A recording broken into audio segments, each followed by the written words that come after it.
Bonjour et bienvenue à tous pour une nouvelle vidéo. Aujourd'hui, vidéo sur les 10 meilleurs gardiens pour moi en ce début de saison 1. Je précise que les gardiens que j'ai pris jouent au minimum une compétition européenne. Et aussi qu'ils jouent quasiment tous dans les 5 plus grands championnats. Que ce soit la Ligue 1, la Liga, la Serie A, la Bundesliga ou encore la Première Ligue. Sauf un qui joue en Turquie. C'est le seul gardien que j'ai mis. Avant de passer à la vidéo, n'hésitez pas à aller voir ma dernière vidéo qui est mon 11 type en Première Ligue. N'hésitez pas aussi à liker et à vous abonner comme d'habitude, ça fait plaisir. Et maintenant, place à la vidéo.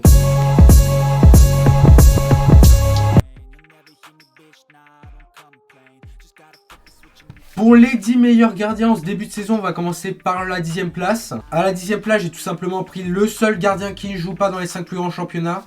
J'ai pris Uğurcan Çakır de Galatasaray. Alors je regarde pas les matchs de Galatasaray, je regarde pas les championnats turcs, sauf les plus grosses affiches comme Fenerbahçe Galatasaray ou Istanbul Galatasaray. Mais sinon je regarde très peu. Mais c'est surtout en Ligue des Champions que je l'ai vu. Et honnêtement, contre Bodo Glimt, j'ai déjà trouvé très bon. Et même contre c'était Francfort, il s'était pris 5 buts. Mais honnêtement, je trouvais pas que c'était le pire dans les buts. À Galatasaray, je trouvais même que c'était le meilleur lors de ce match contre Francfort où c'était un désastre collectif. Je trouvais que Çakır, c'était l'un des meilleurs joueurs malgré qu'il se soit pris 5 buts. En championnat, Çakır, il s'est pris que 4 buts en 9 matchs. C'est tout simplement très peu. On peut se dire, ouais, c'est Galatasaray, Galatasaray domine, il n'y a pas beaucoup d'adversité. Mais quand même, c'est très peu. Et Galatasaray subit beaucoup. Mais vu qu'il y a Çakır dans les buts, ça se voit pas. La preuve, en pourcentage d'arrêt, il est quand même à 87% en 27 arrêts. Et en buts sauvés, il a 5 buts sauvés. C'est énorme. En titre de comparaison, on peut penser à Courtois. Courtois, il est carrément en négatif. Lui, il a moins 2 buts sauvés, je crois. Ou on peut penser encore à Oblak. Oblak, il a moins 1 but sauvé. Donc là, Çakır, il a 5,24 de buts sauvés. C'est énorme. C'est tout simplement énorme. Donc voilà pour Çakır, maintenant on va passer à la 9e place. À la 9e place, j'ai pris le seul joueur qui joue en Conference League, le seul joueur que j'ai pris qui joue en Conference League plutôt. J'ai pris Dean Henderson de Crystal Palace. Alors je pense qu'il y a peu de gens qui le connaissent ou peu de gens qui regardent ces matchs. Mais je trouve que Dean Henderson en ce début de saison, c'est l'un des meilleurs gardiens au monde. L'un des plus sous-cotés en tout cas, personne n'en parle, mais il est très bon. En but sauvé, je crois il a plus de 2,70, ce qui est très bon. Bon, c'est quand même 2 fois moins que Çakır. Mais Çakır, il joue en Turquie. Alors que Dean Henderson, il joue dans le championnat le plus compliqué au monde. Il joue en Première Ligue. Donc il y a une nette différence. Et même personne n'en parle aussi parce que je pense que personne ne regarde Crystal Palace. Crystal Palace, c'est pas très médiatisé en club en France, en tout cas. Mais moi, je les regarde Crystal Palace et je dois avouer que c'est plutôt un club qui me séduit. Avec Dean Henderson dans les buts, ils ont aussi du Marc Guéhi que je trouve très bon, qui aurait pu partir à Liverpool. Ils ont du Mateta qui a une très bonne finition. Ils ont aussi du Munoz que je trouve assez bon en latéral. Ils ont plein de joueurs comme ça que je trouve super intéressants. Je pense que c'est un club qui peut viser les compétitions européennes cette saison. Je pense qu'ils peuvent viser la Ligue Europa. C'est pas inaccessible. Surtout qu'ils auraient dû y aller cette saison. Sauf que Lyon a pris leur place, c'est dommage. Et en Conference League, je les vois gagner honnêtement. Il n'y a pas beaucoup d'adversité en Conference League. Il y a peut-être Strasbourg à pas sous-estimer. Ou encore la Fiorentina. Fiorentina, j'ai un doute, ils sont en Conference League ou l'Europa League. Non, ils sont en Conference League, il me semble, la Fiorentina. Mais à part eux, il n'y a pas beaucoup d'adversité en Conference League. Donc pour moi, Crystal Palace, ça peut gagner la Conference League. Donc voilà pour la 9e place. Maintenant, on va passer à la 8e place. À la 8e place, j'ai pris un gardien qui a été transféré cet été. J'ai pris Gianluigi Donnarumma. Alors, faut avouer que Donnarumma, quand il a signé à Manchester City, je pensais pas que ça allait marcher honnêtement. Parce que Manchester City, c'est Pep Guardiola. Et Pep Guardiola, il aime bien les bons gardiens qui savent relancer au pied. Et Donnarumma, c'est très mauvais au pied, on va pas se mentir, c'est quand même très critique. Mais je dois avouer qu'il m'a fait taire. Donnarumma, en ce début de saison, sur sa ligne, c'est impressionnant. Et même jeu au pied, c'est pas catastrophique, honnêtement. Donc, à voir si ça va poursuivre comme ça ou est-ce que c'est juste le temps d'un moment. Mais il faut avouer qu'en ce début de saison, c'est l'un des meilleurs gardiens, je trouve. Donc voilà. Donc j'ai rien de plus à dire sur Donnarumma. Tout le monde le connaît, j'ai pas envie de détailler sur ses statistiques. Maintenant, on va passer à la 7e place. À la 7ème place, j'ai tout simplement pris le gardien de Marseille, l'un des meilleurs gardiens de la Ligue 1, même si je l'avais pas mis dans mon 11. J'ai pris Geronimo Rulli, pardon. Alors je le place assez bas, il y en a peut-être qui l'auraient placé plus haut. Mais moi je le mets assez bas quand même parce que je trouve que dans les matchs, je trouve qu'il fait quand même quelques erreurs assez évitables. J'ai encore l'image du match d'hier contre le Sporting où il a fait 2 grosses erreurs qui auraient pu coûter des buts. Au final, c'est pas transformé en but, mais c'était pas loin vraiment. Des fois, je trouve qu'au pied, c'est vraiment très limite, Rulli. Mais faut avouer que sur sa ligne, Rulli, c'est quand même très fort. Malgré que je le critique, c'est quand même un très bon gardien. Sur sa ligne, il est quand même un but sauvé sur cette saison, c'est énorme. Et même, il a 5 buts encaissés en championnat en 6 matchs. C'est quand même pas mauvais. Surtout qu'en Ligue 1, on sait que Marseille, défensivement, c'est pas critique, mais il y a quand même des défauts défensivement. Je trouve que Balerdi, c'est très limite. Je trouve en Ligue 1, c'est pas au niveau de Marseille, je trouve. Même Timothy Weah, je trouve c'est moyen. Il y a juste Aguerd que j'apprécie à Marseille en défensivement. Donc voilà. À la 6ème place, j'ai tout simplement pris Berghuser. Je pense que tout le monde le connaît, tous les suiveurs de la Ligue 1. C'est le gardien de Lille. Et pour tous ceux qui ne le connaissent pas, c'est lui qui avait fait le triple arrêt contre la Roma sur penalty. Je pense que tout le monde a cette image en tête. C'est assez exceptionnel. Je crois que c'est la première fois dans l'histoire un triple arrêt sur penalty. C'est assez rare. Et il faut avouer qu'en Ligue 1, c'est très bon. Je ne connaissais pas ce gardien. Je vais pas mentir. Avant qu'il rejoigne Lille, je ne connaissais pas ce gardien. Je sais juste qu'il jouait en Super League. Mais là, faut avouer que Lille a trouvé le remplaçant parfait à Lucas Chevalier.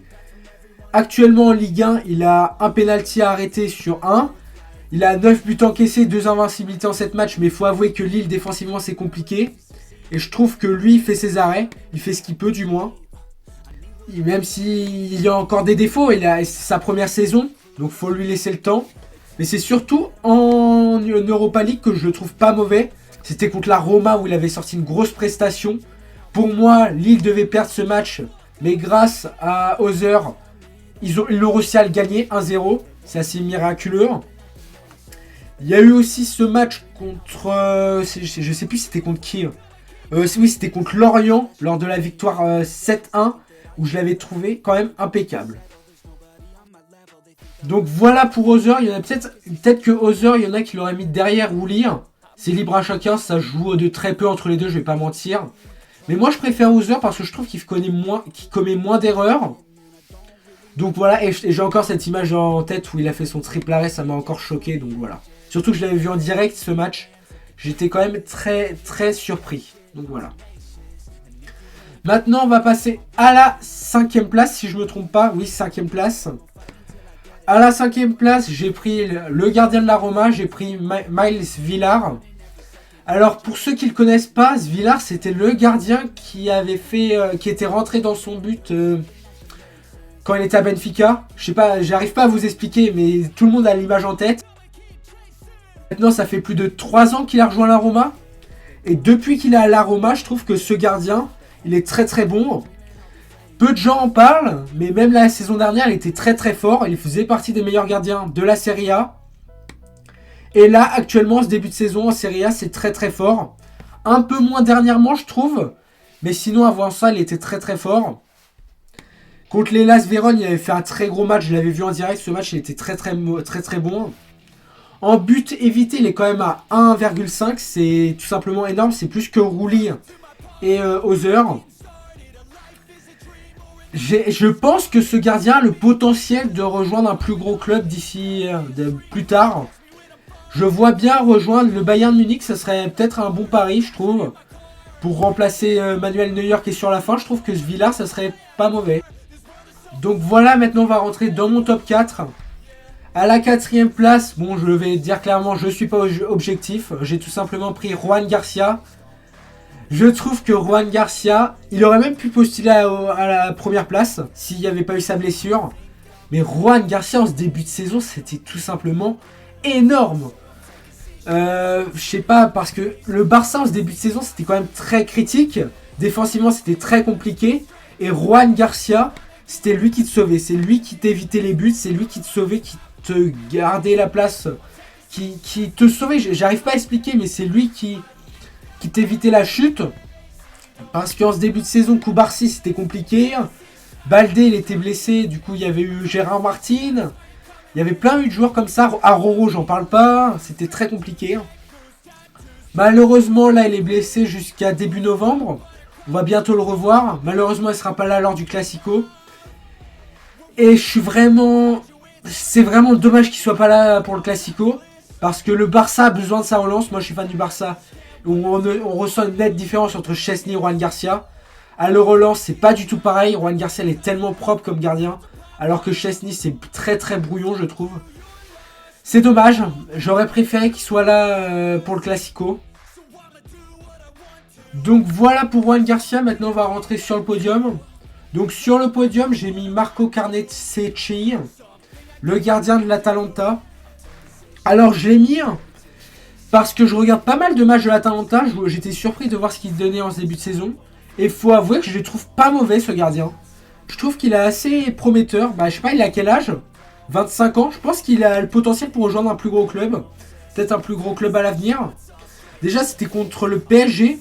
Contre le PSG, je trouvais qu'honnêtement, il n'a pas été mauvais. Je trouve que le PSG, ils auraient pu gagner 6-0 facilement. Mais vu qu'il y avait Marco Carnecci dans les buts qui a évité le maximum qu'il pouvait. Sans lui, je pense que l'Atalanta se serait pris 6-0 au minima. Mais grâce à lui, ça a limité la casse. Et là, même dernièrement, en Ligue des Champions contre le Slavia Prague, l'Atalanta fait 0-0. Mais c'est grâce, on va pas se mentir, à Marco. Parce que sans lui, Slavia Prague aurait eu de grandes chances de gagner. Donc voilà. Il aurait peut-être pu postuler à un top 2. Mais le top 2, je trouve qu'il joue pas assez dans un gros club pour le mettre dans un top 2. Donc voilà, c'était assez compliqué. Mais troisième place, c'est déjà très très bon. Hein. Surtout pour un gardien que je connaissais pas trop. J'avais déjà vu la saison dernière, mais je le connaissais pas trop, je vais pas mentir. Et c'est une très belle découverte ce gardien. Donc voilà. À la deuxième place, du coup, j'ai mis David Raya. Il y en a peut-être qui l'auraient mis premier, mais moi je le mets deuxième. Alors je le mets deuxième parce que je trouve que défensivement, Arsenal il subit tellement peu que David Raya n'a pas grand chose à faire. Parce que Gabriel c'est très très fort. C'est le meilleur défenseur pour moi, tout championnat confondu. Timber, j'en parle pas. Saliba c'est très très bon aussi. Donc défensivement, Raya n'a pas grand chose à faire. Mais il faut avouer que le peu de ce qu'il a à faire, il le fait très bien. Donc c'est pour ça que je le mets deuxième. Et donc pour la première place, le meilleur gardien en ce début de saison, je trouve que c'est Nick Pope. Alors je sais, je le mets peut-être un peu haut, mais Nick Pope, je trouve qu'en ce début de saison, c'est très très bon. Newcastle, c'est compliqué en ce début de saison, mais ça serait encore plus compliqué s'il n'y avait pas Nick Pope. Parce que Nick Pope, déjà, il a 0,6 buts sauvés. On se dit, ouais, c'est très peu. Mais c'est surtout dans sa qualité de passe, qualité balle au pied, ses relances. Je trouve que Nick Pope, c'est très très fort. Là, je sais pas si vous aviez vu le dernier match, c'était contre, j'ai un doute, c'était contre Benfica, ouais. Benfica, il avait fait une relance Nick Pope, une passe décisive magnifique. Il a une de ses relances Nick Pope, je trouve ça très impressionnant. J'espère que ça va poursuivre comme ça. Il a 33 ans, c'est pas sa dernière saison, mais il lui reste encore, je dirais, 3 ans. 3 ans au niveau, c'est peut-être même sa dernière saison au niveau. Donc voilà, je tenais à dire que c'était pour moi le meilleur gardien en ce début de saison. Donc voilà pour les 10 meilleurs gardiens en ce début de saison pour moi. Donc je vais vous redire les joueurs un par un. À la 10e place, du coup, j'avais mis Sakir. À la 9e place, j'avais mis Dean Anderson. 8e, Gianluigi Donnarumma. 7e, Rulli. 6e, Ozer. 5e, Svilar.